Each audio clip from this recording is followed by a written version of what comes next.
And welcome back to Weather and Ag in Focus. It's finally free-for-all Friday. It's 106 right now in the afternoon. Temperatures, guess what? 81 degrees. A little cloudy, but not too bad. Humidity starting to creep up just a little bit. And we do have a couple isolated showers and a thunderstorm on radar. I'll touch on that forecast coming up here in just a moment. I'm meteorologist Justin Storm, and Dean and Bridgette left the whole studio to me today, so I found a couple of friends of mine to come fill in, and we got Jace from Primetime Sports and Jeremy from Horsch. Is it Horsch Technology or is it just Horsch? Just Horsch. Oh, just Horsch. Awesome. So we're going to be talking a couple of fun talking points today, a little bit about what it is that Horsch is doing and a little work they've done with the popular game Farming Simulator. And James is here to keep me company, to keep me on track so I don't go too far off the rails. I'm Jace. You are Jace. And you don't want to put the cart before the horse, okay? Let's start with one topic first.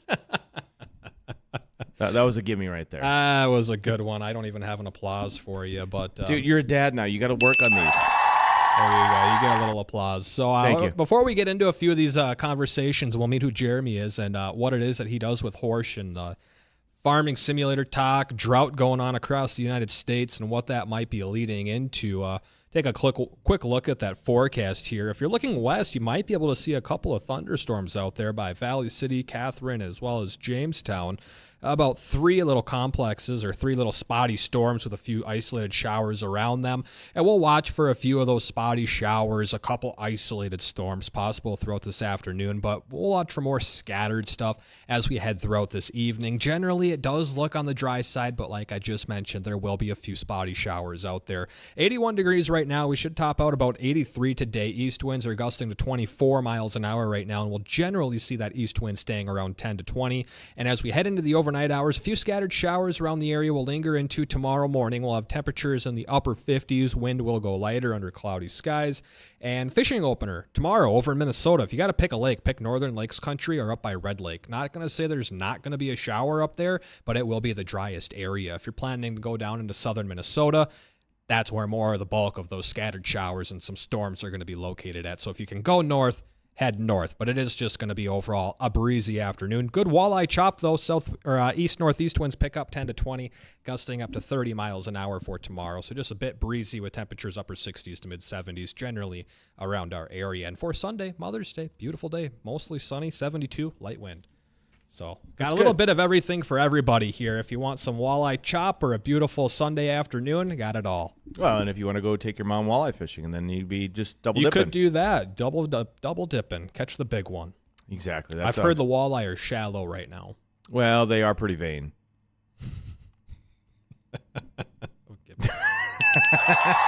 I'll give you a sympathy one there. Oh, that was not as that one got you too. So. That one got me. Well, I'm going to introduce our other host for today, and that's Jeremy. And Jeremy, you do work with Horsch, right? Yeah. So over at Horsch, I work as product manager for all of our products except for our sprayer division here in the U.S. Mm-hmm. Not a native of North Dakota. I actually grew up in Tennessee originally, so that's where the non-Norwegian voice comes from. And I actually came up into this part of the world back in 1998 following Custom Harvest Run. Worked several years doing that and eventually took a job with a farm machinery company out of Saskatchewan and was based up around the Williston area. And then in 2006 took a job at Horsch and have been there ever since, working as product manager today, but also several different roles in that area. And I live down by the Lisbon area with my wife and 3 kids. Nice. So what's going on with Horsch in today's world? I know you guys are working on some new planter technology and some other equipment. Do you want to go a little into detail on what's going on over there right now and what you're trying to work forward to? Yeah, so we've got a lot of developments that are going on right now as ways of products at Horsch. We're really focusing in on this season on a new high-speed planter technology.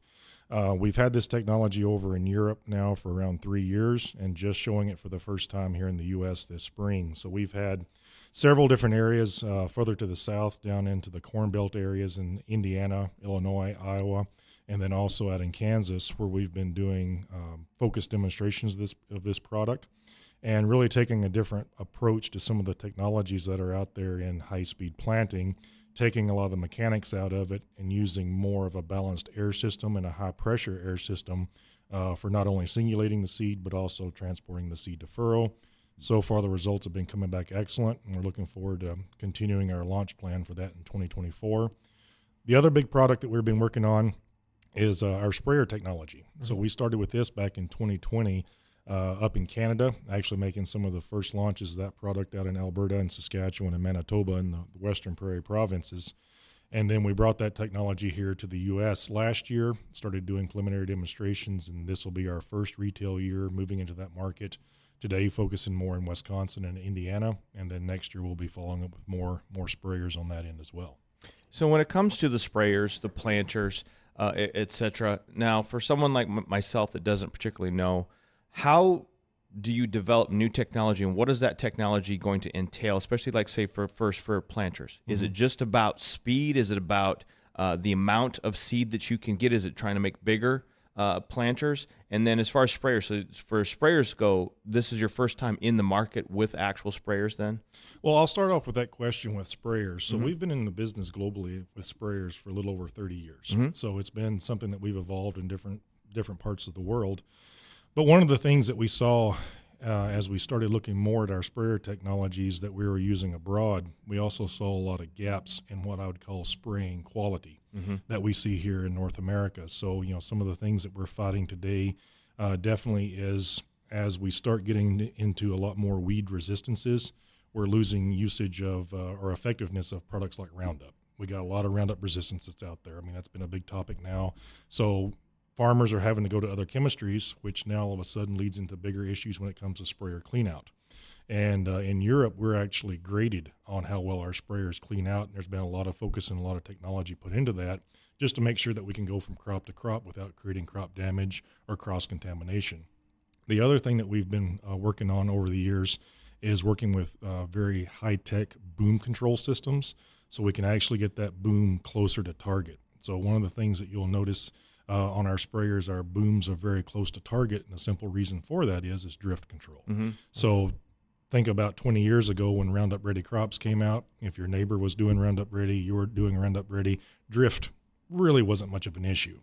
Today, when you mix in dicamba, you mix in like Enlist, you start mixing in the chemistries, you might have a Liberty Link variety by a Roundup Ready variety by a conventional variety.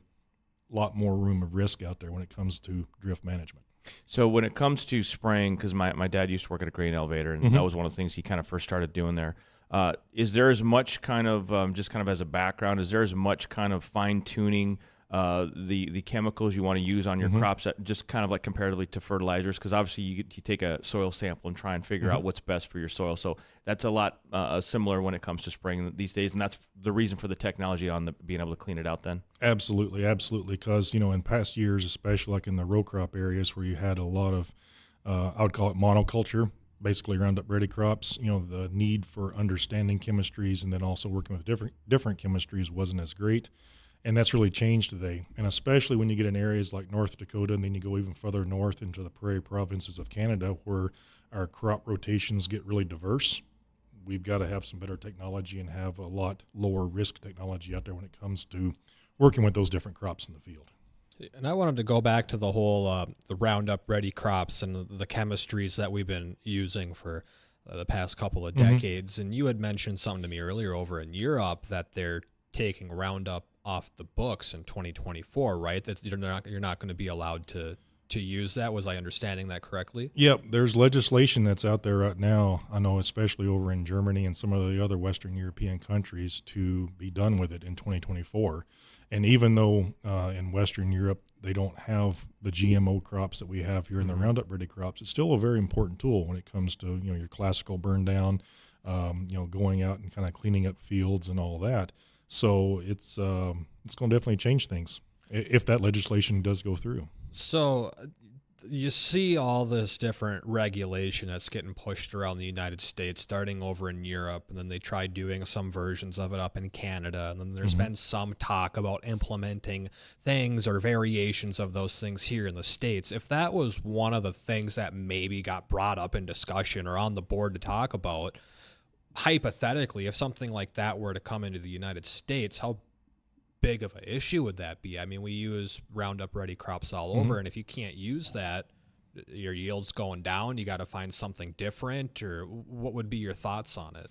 Well, it would definitely change the face of what I would call North American agriculture in a hurry, because you look at, the amount of GMO crops that we grow here today that we've been very successful with, from corn, soybeans, canola, sugar beets here in the Red River Valley.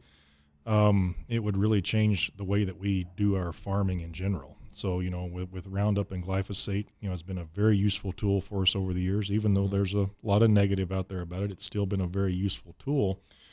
And it would really change how we would manage our crops. It would also really change in how much time we would have to spend with our crops, and also change the techniques as well.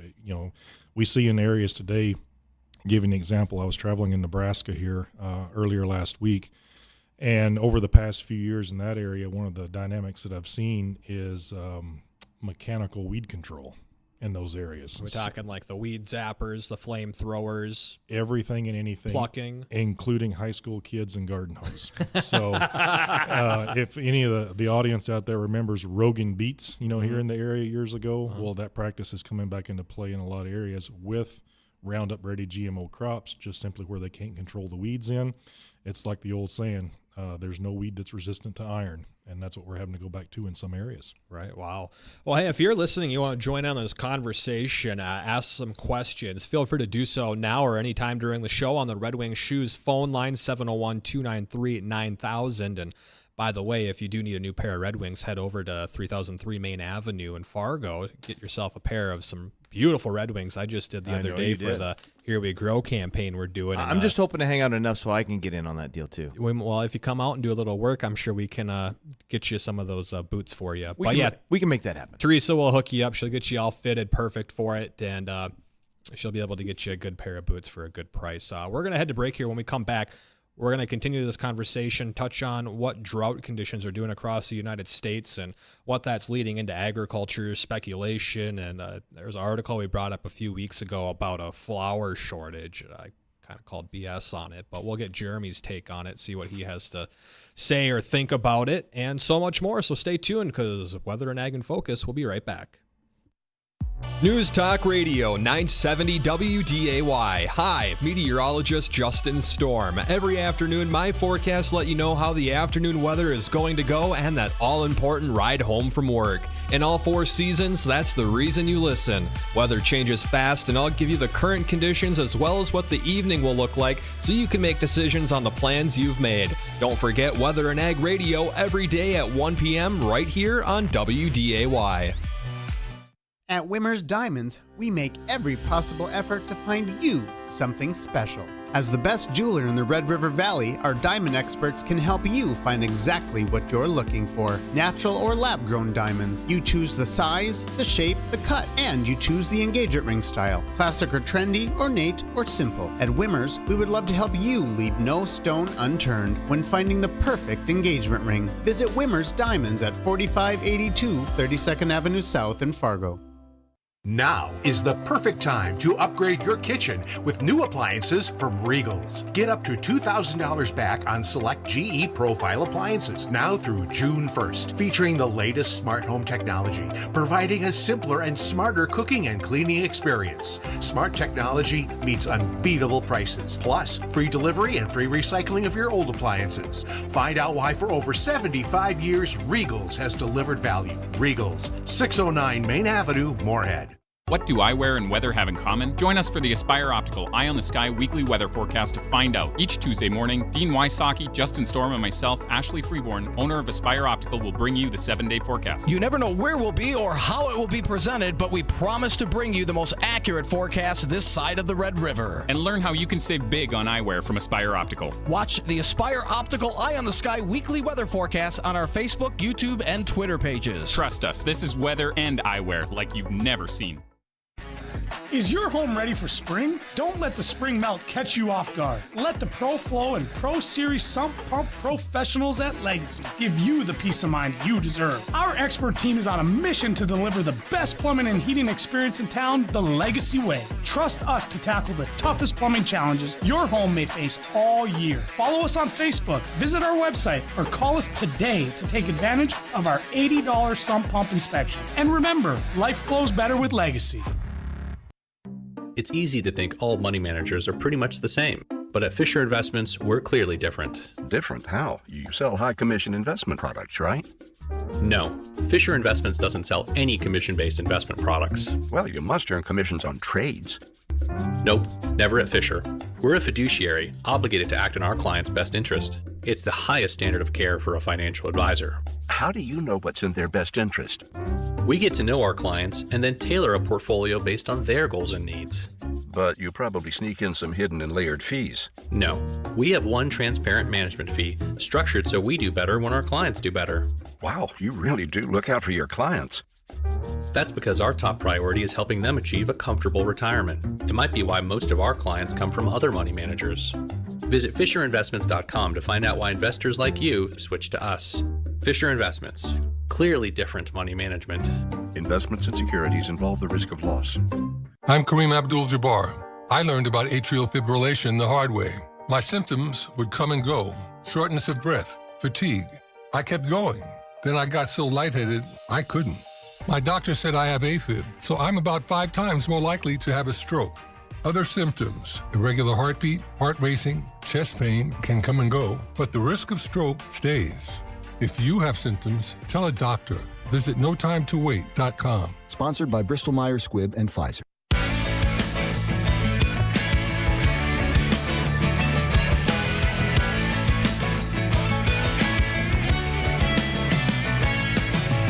And welcome back to Weather and Ag in Focus. Thanks for rejoining us. It's 1:23 on this friendly free-for-all Friday. It's May 12th. If you want to join in on our conversation, ask a question, Red Wing Shoes phone line 701-293-9000, or you can always reach us via email during or after our show at weather@flagfamily.com and as well as ag@flagfamily.com. Before we went to break there, we were kind of talking a little bit about Roundup Ready crops and Roundup going away or getting the old X-nay in Europe in 2024, and just kind of talking hypothetically what that could mean to North America if it is passed or proposed here in the United States. A kind of a worrisome kind of issue to probably not want to think about, but today's world, I wouldn't surprise me if something like that came up on the books, at least for discussion, with maybe people who don't know how it's used or exactly the benefit that we get out of that. Well, we were kind of touching a little bit on the spraying technologies going on over there at Horsch. I have 2 guest hosts in with me today. That's Jace Denman from Primetime Sports here at 6:30 Monday through Friday on WDAY Radio, and as well as Jeremy over from Horsch, and he was telling us about their sprayer technology and planting technology, and we kind of touched a bit about what the spraying technology was, what they're doing, but I had a couple questions on the seeding part. And you called it, was it speed seeding or speed seeders? Oh, high-speed planters. High-speed planters. Yep. So is that a different kind of planter, or is it just this kind of a similar piece of equipment that we see here in the States that's just faster? Or is it more precise? You give me a little more detail on what that means. Well, the topic of high-speed planting really came up. We were one of the first to the subject of that back in 2011 when we launched our Maestro planter over in Europe. And what we generally talk about today as high-speed planting is really any planting speed that's above 5 or 6 miles an hour. So pushing thresholds out there of 8, 9, 10, of course, depending on conditions. So today in the market, there's a variety of different methods of high-speed planters when it comes to the technology. And the technology that we're focusing in on is what we call a positive pressure type system. So today there's a lot of mechanical systems that are out there, a lot of belts, brushes, different things that are used, whereas we're simply redirecting air and using air pressure not only to singulate, but using the same airflow, basically shooting the seed down into the furrow, very, very precise, very, very excellent seed spacing as we're able to do that. And then, of course, being able to have that simplified system moving into high speeds and, of course, capacity on the machine to be able to handle that, toolbars to handle that, row units to handle that, kind of a complete package that's there. I see. So what would you say is, you kind of answered it there, but in a simpler term, what would you say kind of is that weak chain in planting right now that keeps us at such a slow, or, I mean, some people probably wouldn't consider 5 or 6 miles per hour too slow for planting, but why are we down there? We're not at 10 or 12 miles per hour? Why do we keep down there at those low speed? Is it just the parts they'll break if you go too fast, or what do you think that issue is? Well, I think it's several fold when you ask that question, because today, as we look at different areas, high speed planting is a farming technique. Okay. So we're not just talking about a high speed planter. We're talking about the farming technique of high speed planting. And there's several dynamics that play into that whole topic of high-speed planting. One of the topics that we discuss with, say seedbed preparation, for example, actually starts at the combine.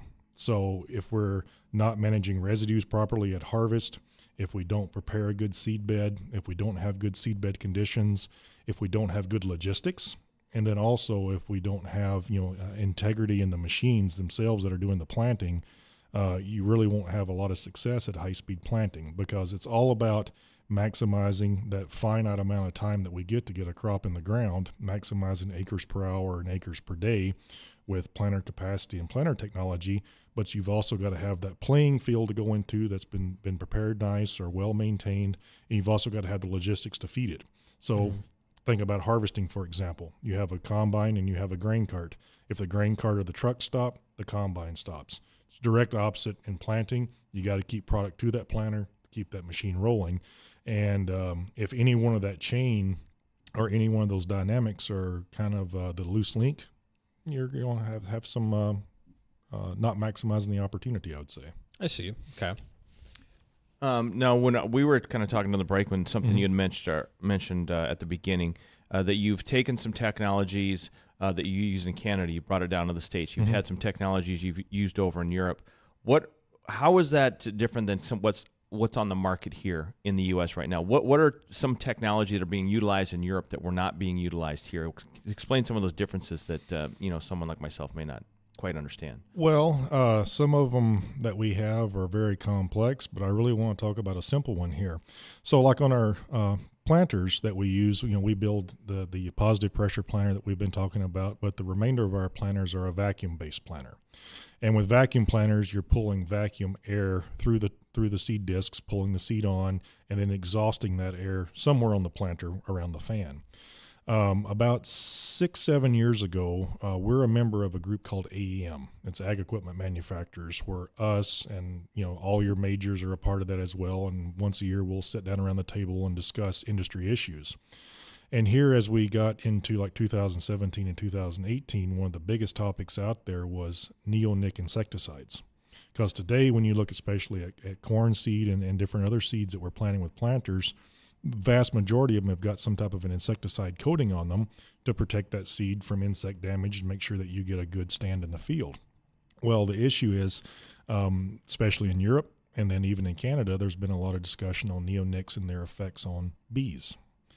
Now, we bring that into the U.S., we were starting to get the question raised on, are neonics harming bees? So in Europe, there's actually an ISO standard for how we exhaust the air when we're using neonic insecticides. And for us, it's simply aiming the air down, running more of a filter sock that comes down where the air is exhausted on the ground.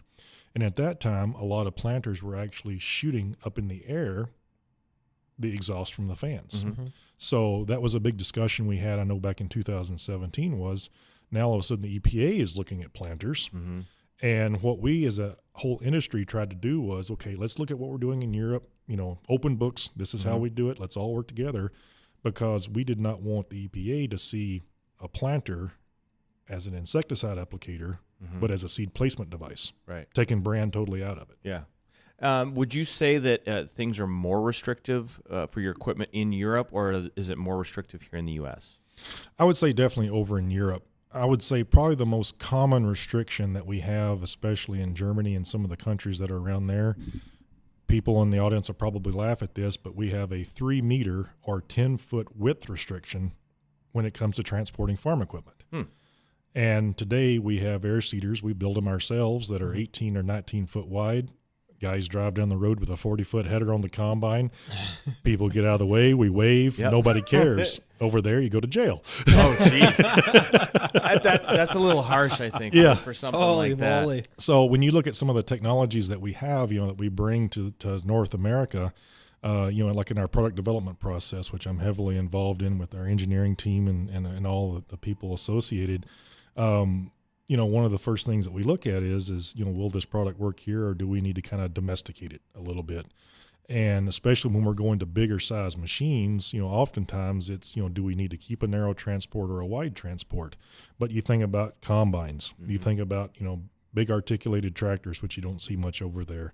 You even look at, sprayers, tillage tools, all within that 3 to 3.5 meter working width or transport width. Wow. That's really interesting. That makes sense with those little tiny cars they usually have in your movies. I mean, they're just little tiny ones that are on the opposite side of the street. Think about Mr. Bean's vehicle, the little yellow one he drives all the time. Not very big. But you think about it, though. I mean, you think about the U.S. and how we've kind of evolved here. Now, you get over east, we do get in some of those transport width issues. Sure. Like we're doing a lot of work now in New York and over in Virginia and Pennsylvania in those areas, which is highly densely populated. Well, as you move further west, you get into the I states. You get up here into the northern plains. For lack of better words, it's a bigger country. Yep. Less people. When you look at Germany and the size of it and how tight the country is, they have to have it for safety. Right. So there's a reason why they do it. Oh, It's not just to be off the wall, but there's a reason why they do it. And those are just, I guess, some of the more basic restrictions that we see that oftentimes come into play here. Interesting. That's really interesting. That shows a big, obviously the big difference in products, and obviously you have different versions for Europe and US. Especially just how things are different from there and here, and the regulations that go along with it. It's interesting because I guess I've never really put a whole lot of thought on what's going on over there, but it seems like in ways it's quite a bit different, and we all, in a way, also get to the same end goal at the end of the year with the harvest every single year. Well, hey, if you want to join on this conversation, feel free to do so. 701-293-9000 is the Red Wing Shoes phone line. Again, emails weatherandag@flagfamily.com. You could also be watching us. We're live streaming every single day on YouTube Live, Facebook Live, and Acres TV. When we come back, still got that topic on the drought conditions and winter wheat, what's going on down the southern central plains, what's the crop looking like? Is maybe a flour shortage? Nah, I'm not buying that. So we'll get Jeremy's take on that as well. And also, we're talking farming simulators. So stay tuned. We'll be right back. People with chronic lower back pain have often tried lots of different things, and most of those things just don't work, and they're searching things that do work. Non-surgical spinal decompression is a type of treatment done with a specialized machine that has very high success rates, and we're lucky to be one of the few clinics in the entire state that has it. I had horrible neck pain due to a degenerated disc. I went and saw Dr. Zimmerman. They got better. They got way better. At the clinic, it is very easy to schedule, and they work around any schedule you have. He has actually fit me in prior to the weekend if I have a relapse, so I'm not in pain over the weekend. So very good care there. The success rate for decompression treatment based on research is just about 90%, although I think ours is higher because we incorporate other types of care to address the dysfunction. Whether it's the neck or the lower back, decompression treatment can be effective for a wide variety of conditions that include bulged, ruptured, or slipped discs, pinched nerves, sciatica, and joint arthritis, and sometimes can be effective in just a few treatments. Find us at theclinicnow.com. That's theclinicnow.com. If you have unfiled taxes or are in debt to the IRS, this is important news. The IRS just rolled out a new program to help struggling taxpayers more easily resolve their tax problems. It's called the Taxpayer Relief Initiative, and it opens up powerful new options for people looking to get back on the right track with the IRS. And no one knows this program like the professionals at Optima Tax Relief, America's most trusted tax resolution company. They've resolved over $1 billion in tax debt for their clients and have the expertise and experience to help you. One easy call to Optima can start the process, helping to put an end to your worries of wage garnishment, asset seizure, and other aggressive IRS actions. Make today the beginning of your fresh start with the IRS. Call the experts at Optima Tax Relief now for your free confidential consultation. Call 800-343-6460. 800-343-6460. 800-343-6460. Optima Tax Relief. Some restrictions apply. For complete details, please visit OptimaTaxRelief.com.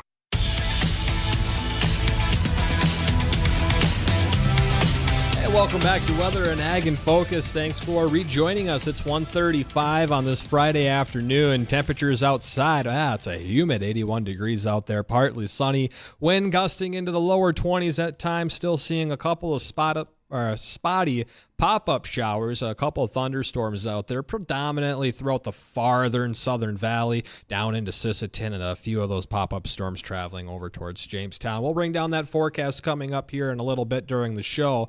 You want to join in on the conversation, 701-293-9000. I'm here with Chase Denman from Primetime Sports, 6:30 to 8, Monday through Friday here on WDAY Radio, and also Jeremy from Horsch. And we've been kind of talking all bunch about kind of the differences between the United States and Europe and farming and some of the technologies that Horsch is working on, and a little bit more about what they do. But let's talk a little bit more internally here within the United States, and drought's always been a big concern, and we up here in the valley in North Dakota just came out of a drought in the last couple of years that they're still ongoing down in the panhandle of Texas, Oklahoma, into parts of Nebraska, and that's really been hitting a lot of the crops hard. And I know that there's been a lot of land erosion down in Texas just because of the high wind that they've been getting, and some of the storms that have come through, they've whipped up just nasty dust storms that, surprisingly enough, caused enough electricity from static to start killing off the cotton crop, which was kind of interesting story that I read a while back ago, and we had a guest on from Texas who was talking about all of that. But what's the winter wheat crop looking like out there? I mean, you've done some traveling around the area. You've heard from some farmers down there, and we're still dealing with that drought. What's it looking like down there, and what are people saying? Well, here over the weekend, we were doing some work with our planters, as I was talking about earlier, and was going to visit some customers that we work with in western Kansas. And I had an opportunity to spend the weekend and then through Monday traveling around like the Dodge City, Garden City area there in the western part of the state. Visiting with growers there, I mean, looking at what we saw in the fields, most of the crop that we saw was barely knee-high, even at that. You know, not very much in the heads when we were doing just field scouting ourselves as we were driving along. I'm going to stop you there just for a second. When you say knee height, what's the normal height of that crop, say, good year? Normally in those areas, you can get up to, close to waist high in areas. Okay, so they're about half the height they should be. Yep, absolutely. Okay. So not a lot of growth there, not a lot of kernels in the heads, not a lot of tillering, on the plants. Mm-hmm. Talking with a couple of the growers that we work with there, we had the opportunity to kind of get some insight on what some of the actual estimates are. So one of the growers that we visited with had his agronomist and also his adjuster come out and just kind of get a bullseye view there of the crop. And highest yield potential that he had, now this is northeast of Garden City, Kansas, was around 18 bushel to the acre. That was maybe 2 quarters, had 1 quarter that was going to average 12. And everything else was going to be in single digits.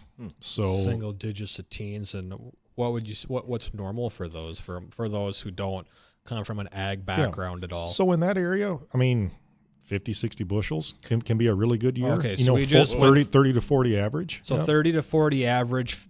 Let's round it out. Say 50, 55 on a good year.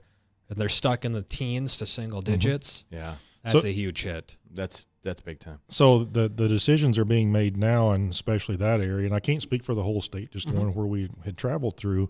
Number one, do we take the risk, let the crop grow, see what we can harvest out of it, or do we terminate it and then plant milo?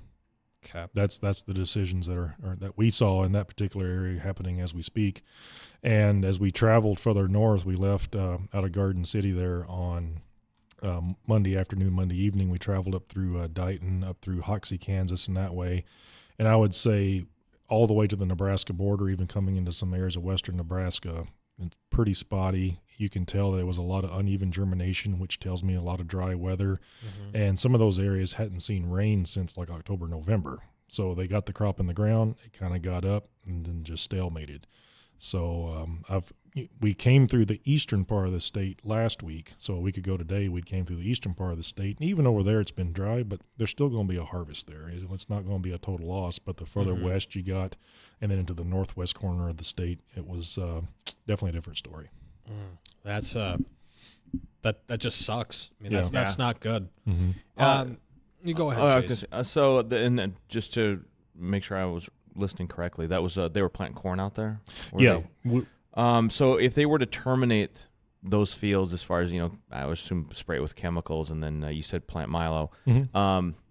Is milo a crop that can be at least productive enough that they can get a decent return on their investment? I mean, is this the process of getting rid of a corn crop and then planting milo, I mean, how much more expensive is that going to be for a farmer? Because, I mean, obviously you got to take the time and labor to get one crop out of there and a new one in there. So financially, does that work out for a farmer if they can determine early enough to terminate that crop and put something else in? As long as they've got the growing season to accommodate it, absolutely. Because if I know I'm not going to make a wheat crop, I can come in and terminate that crop, spray it down real quick, whatever the spraying cost is, come back in, and most guys will just direct plant or no-till, back into it. And milo, for the guys in that area, is a very sought-after crop because they use it a lot in the feed yards. It's a sweetener for feed. Yeah. So it's used a lot in the major feed yards that you see out there. So there's also a local market for it as well. And I know working in Kansas years ago, whenever I was custom harvesting in college, we always had the going joke that, they always dreamed of a drought-resistant corn. It's called milo. So it's the alternative. Oh, okay. So let's go into this whole article. And I brought this up with Bridgette about, maybe 2 weeks ago, give or take a week. And I was just calling BS on it. And I'm like, this is so speculative. I can't even understand why you're putting this out. But I'm not big in egg. I don't probably know any better than the average person on the street who's probably walking down here in Fargo right now. What they were saying of the potential or the likelinesshood of a flour shortage in 2024 due to the war over in Ukraine, the drought conditions hitting winter wheat, the potential of not getting a good spring wheat crop. And they were saying that it could likely lead into a flour shortage in 2024. And I'm like, well, I don't think that's exactly how that works. We still have last year's stuff that's sitting. And in worst case scenario, couldn't we just borrow some from our neighbors up in Canada? What are your thoughts on that? Well, when you look at the weather conditions that we're seeing today, especially in the Central Plains, like we were discussing there, and like the Panhandle of Texas up through Kansas, there is a tremendous amount of wheat grown in that area. But, a lot of that wheat is used for flour, and also a lot of it's used for livestock feed. So when we start looking at a flour shortage, when I start looking at areas like Washington State, Idaho, Northern California, Oregon, you get into South Dakota, here in North Dakota, Montana, as you had talked about earlier, Western Canada, there's still a lot of crop yet left to develop, and there's still a lot of crop left to put in the ground. And to sit here and say that we're going to have a flour shortage in 2024, I think that's just selling fear. It's kind of what I was thinking on it, too. It's just like, I feel like, one, you probably shouldn't be saying that because nothing ever good comes from saying we have a toilet paper shortage or we have something else shortage. We all know where that led to. I don't know. Usually if you wait till Sunday, there's going to be a flour shortage, and then you're not going to have anything for your mom. Well, you see, here's what happens. Did you mean that flour? Oh, my bad. Sorry. You say one thing, and people freak out. I mean, you say there's a shortage, and then someone goes and they buy 80 of them because, there's a shortage. I don't know if I'm going to need them. It's probably going to take me 2 years to go through all this, but I got it. Well, I mean, we literally saw that during the pandemic, especially with the toilet paper. We saw it with bottled water. Hand sanitizer. I mean, if you kind of perpetuate that there's a fear of having XYZ shortage, that's going to play on the people's fears, and then more people are going to be trying to stock up and hoard all that. Then there potentially could be a shortage, but there's no reason to have that type of shortage. I would find it very unlikely to run into that situation with flour. And they had brought up the point, well, look at what's going on over in Ukraine. The grain ports aren't working. They're putting in 50%. Now it's down to 15% acres they're expecting to plant. And in my mind, we don't get grain from Ukraine. Yeah. That's dispersed otherwhere to other countries In that Europe, can't right? afford our quality of grain or whatever grade it is. Yeah. So I just thought that was interesting. Yeah, I think sometimes whenever you hear stories like that, that's really a lack of research and a lack of information, because in our company, we're very actively involved in a lot of markets all around the world, including those, and there's crop going in the ground. Yeah, they'll find a way if they can. And what Bridgette always says, there's always a crop, whether it's late, it's early, There's always a crop. Absolutely. Well, hey, I want to remind you out there, if you've been following along with the Here We Grow campaign, that's where me, Dean, and Bridgette are growing 20 acres of soybeans. We rented some 20 acres up by Prosper, North Dakota, and Harwood.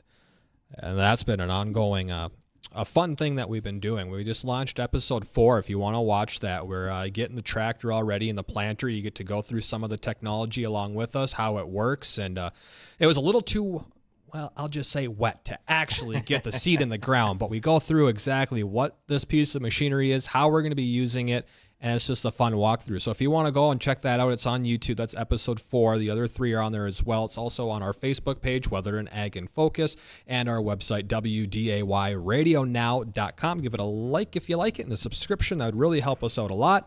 We're going to head over to the American Ag Network right now. When we come back, we'll take another look at that forecast. And get this, Horsch is doing some work with Farming Simulator, and me and Jace, nice. We've been away around the bush a few times with Farming Simulator, so we're going to throw a few questions at you about that and find out exactly what kind of work you've been doing with them. So stay tuned. All that and more to come. Let the Goose River Bank become your community bank. They believe a strong bank builds strong communities and would be proud to be your bank. If you have unfiled taxes or are in debt to the IRS, this is important news. The IRS just rolled out a new program to help struggling taxpayers more easily resolve their tax problems. It's called the Taxpayer Relief Initiative, and it opens up powerful new options for people looking to get back on the right track with the IRS. And no one knows this program like the professionals at Optima Tax Relief, America's most trusted tax resolution company. They've resolved over $1 billion in tax debt for their clients and have the expertise and experience to help you. One easy call to Optima can start the process, helping to put an end to your worries of wage garnishment, asset seizure, and other aggressive IRS actions. Make today the beginning of your fresh start with the IRS. Call the experts at Optima Tax Relief now for your free confidential consultation. Call 800-343-6460. 800-343-6460. 800-343-6460. Optima Tax Relief. Some restrictions apply. For complete details, please visit OptimaTaxRelief.com. Markets react to the May WASDE report. This is the American Ag Network. I'm Jesse Allen with this market update. We're talking now with Arlen Suderman of StoneX. Arlen, let's take a look at some of these numbers. On the corn side, ending stocks, 2.222 billion bushels. That was up from 1.417 last year, higher than trade expectations.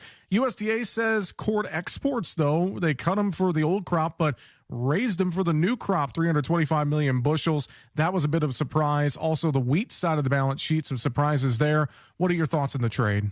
We knew that if there was going to be surprises, it would be on the demand side. How creative would USDA get on demand? And would they fall into the temptation of solving for a desired answer rather than what the fundamentals actually say? And I'm afraid that's what it looks like they're going to do. Now, in the end, they put ending stocks at 2.222 billion bushels for the new marketing year. That's up from 1.417 billion in the current year. The current year went up because, as you said, they cut exports by 75 million, and that matched our expectations. However, when it comes to new crop, I still believe that they've got exports 300 million bushels too high. When you look at the total world balance sheet, they have very aggressive imports by China in there that I think are no longer realistic. USDA pegging the total total crop for wheat at 1.659 billion bushels, and that was about a little over 100 million bushels less than what the trade expected, and even less than what we anticipated because they came in even smaller with the hard red winter wheat crop than even we expected, and we expected the trade to be surprised by a small crop. And again, that is Arlen Suderman, Chief Commodities Economist at StoneX. Markets, wheat shooting higher while quarter beans pushing a bit lower after the report. This is the American Ag Network.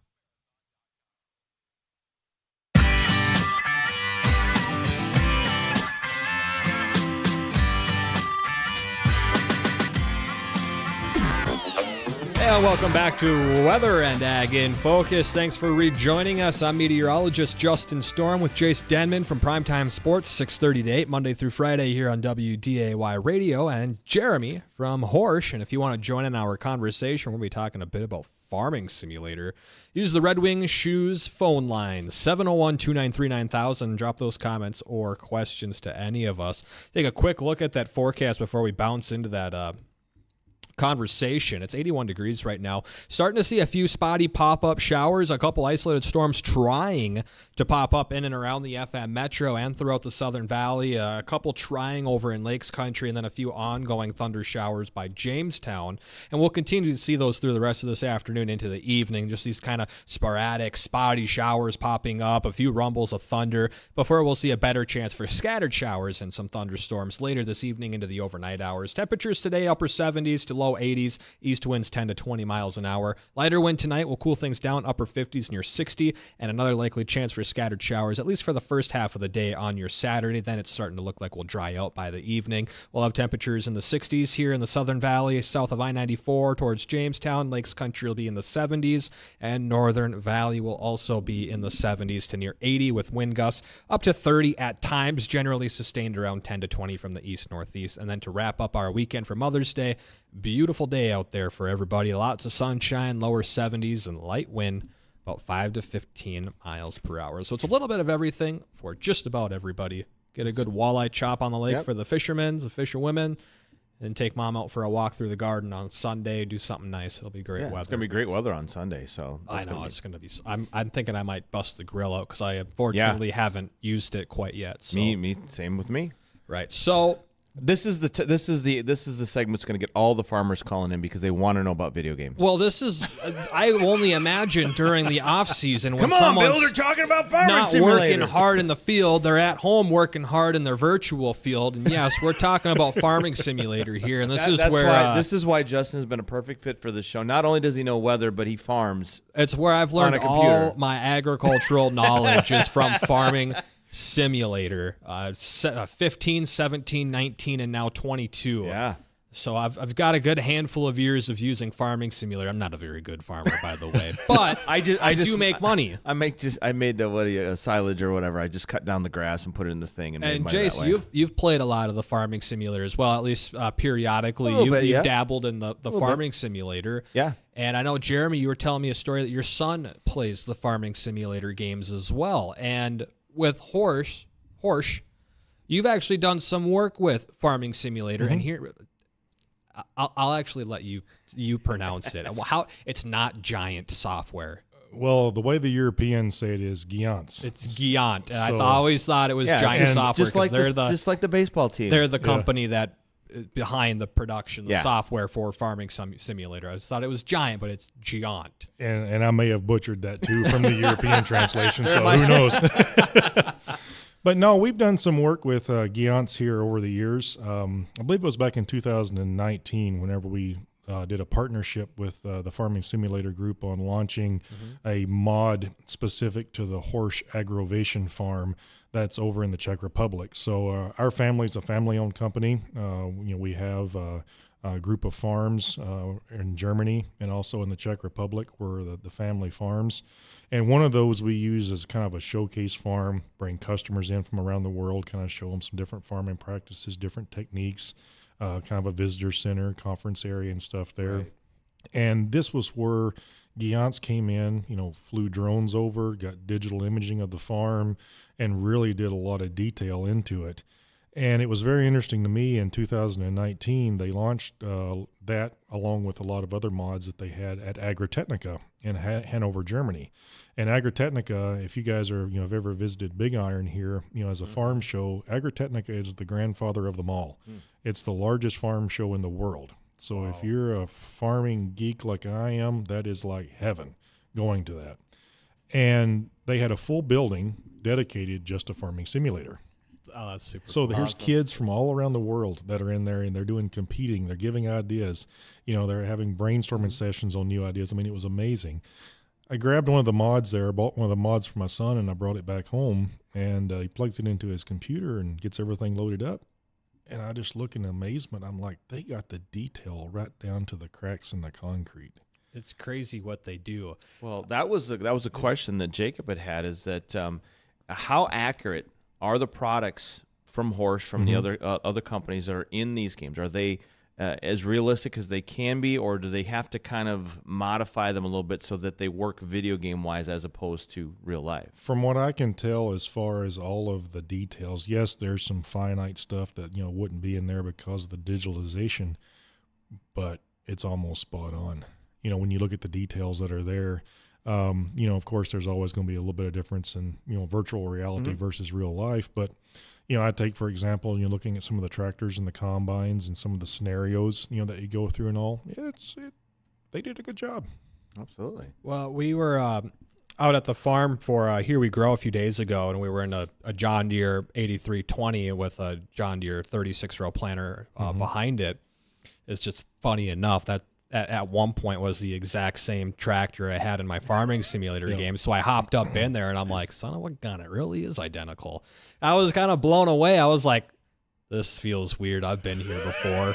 And I was just looking at them like they got the vents in the same spot. Were you holding your hands like this with your, like, I don't know how to steer it without my controller. I asked him, I'm like, hey, Jim, you got USBs in here so I can plug in my keyboard? Because otherwise I don't know how to run this equipment. But if you can tell me if I can push the F and the G button to toggle the flashlights and detach the trailer, then yeah, we're good to rock and roll. Exactly. Well, I'll give you a little insight here, kind of a funny story. So when that mod got launched back in 2019, at that time and even today, it's a huge game around the world. So it's not just a U.S. thing, it's a global phenomenon. And I remember we've had several experiences like this, here in Mapleton at our own factory, through like our social media channels, we get messages and stuff. And then also with our service department over in Germany of people calling in and says, oh, well, I've got a, 12-row Maestro planter hooked up to a Fendt tractor. And, we're going, and I was just wondering, what other options do you have to go like on the planter? And we get to talking to them, and then all of a sudden we realize this is not a farmer, it's a gamer. But at the same time, it's really cool, though, because I think that game has really brought a lot of awareness to agriculture. Absolutely. It's brought a lot of eyes that have never looked into agriculture before. I'll give you another example of that. So we were down, would have been in 2019, I guess it was, at Farm Progress show down in Illinois.